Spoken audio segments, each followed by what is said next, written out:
Looking for originality? Looking for a game with a fresh take and some new inspiration? Or are you just looking for a game that doesn't have a number in the title, indicating that it's one in an ever-increasing line of titles being shat out of the ringer?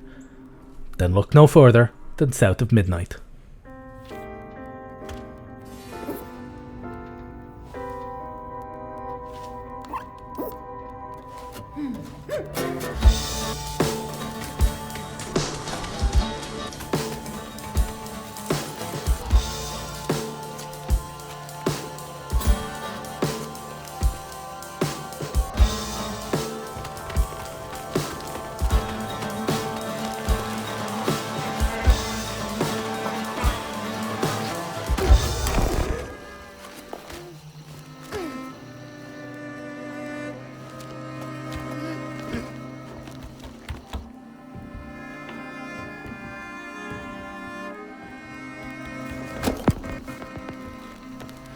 South of Midnight is a magical realist story set in Prospero in the American South. Starting with the onslaught of a hurricane, the story begins with the protagonist Hazel's search for her missing mother and winds its way through mystical swamps, caves and the land of nightmares as she grapples with her newfound powers as a weaver, a person who can see and manipulate the emotional fabric of reality known as strands. Along the way, she'll meet many creatures, including a huge talking catfish, a sentient tree and a giant child-abducting spider. Meanwhile, our Hazel is packing an emergency box, fixing to evacuate quickly. A hurricane brewing on the horizon, and a mighty big one at that.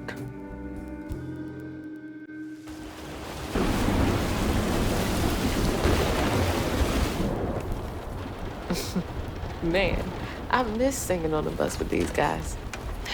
Wish we had another meet. It would be remiss of me to start any discussion of South of Midnight anywhere else than with the incredible graphics.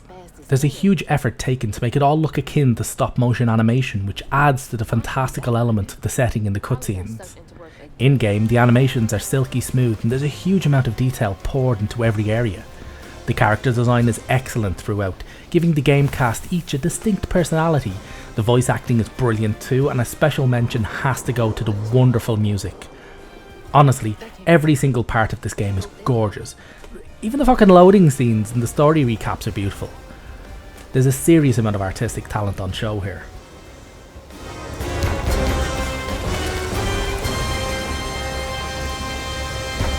I know y'all in there. Excuse me. You can't just show up unannounced. I have to talk to Bunny. Well, she is rested.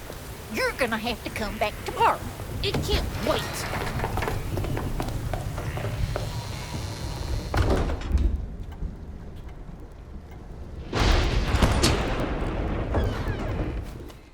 This talented output also extends to the level design. The game briskly whips you through a myriad of vivid environments, from run-down town outskirts to humid, stifling bayous, ancient mansions and dank mountain lairs. Plus, there's a particularly memorable one navigating the remains of a hog house where the vast majority of its inhabitants did not survive the hurricane. Each area has its own intense atmosphere and feels real, despite the quite outlandish layouts designed for the platforming sections. I touched on the characters earlier and I do want to get back to them now. South of Midnight is a good case study in how a good cast can bring life to the game world outside of any artistry. Hazel is a well-rounded character, not remarkable by any stretch, but certainly not ridiculous or unbelievable.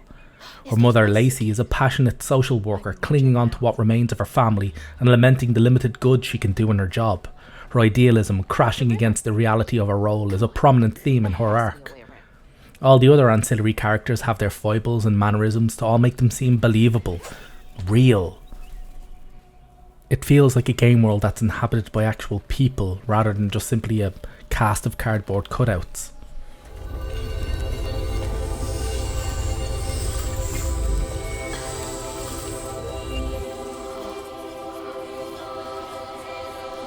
Now why you touching that? Put it down. Keep those hands to yourself. We pack light for a reason. They can't have gone far. When I find them, I swear I'm Shut up. Eyes open. They won't stop. Hey. The writing is for the most part quite good.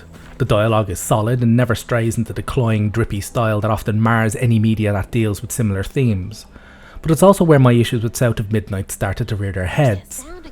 I wasn't a fan of every chapter ending with a redundant straight recap of events that literally just occurred, even if the accompanying graphics are nice. But my main issue with the writing is that it seemed to be in a constant battle with the gameplay for the player's attention. The game has to grind to a halt to allow more exposition and then restart again rather than trying to marry the two. The chief example of this has to be a level where Hazel is convinced of the motivations of one character throughout an entire level, despite it being littered with environmental storytelling telling her the opposite.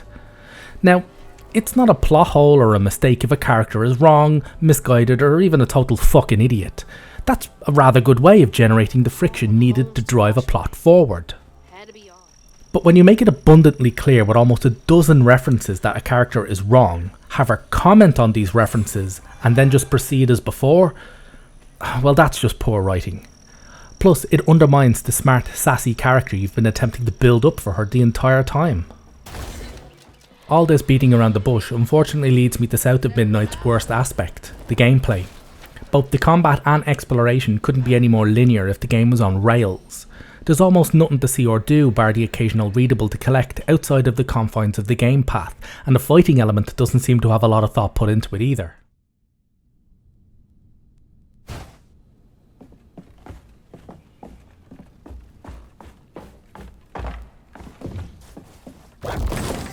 There we go.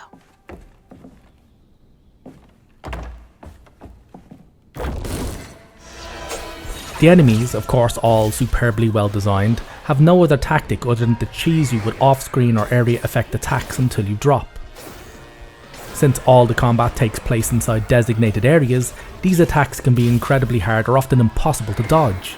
Even the bosses resort to Dark Souls level of spam attacks to have any hope of taking you out.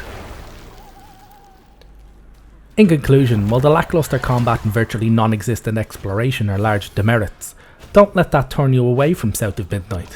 It's still a very good game with stunning artwork and a really good story.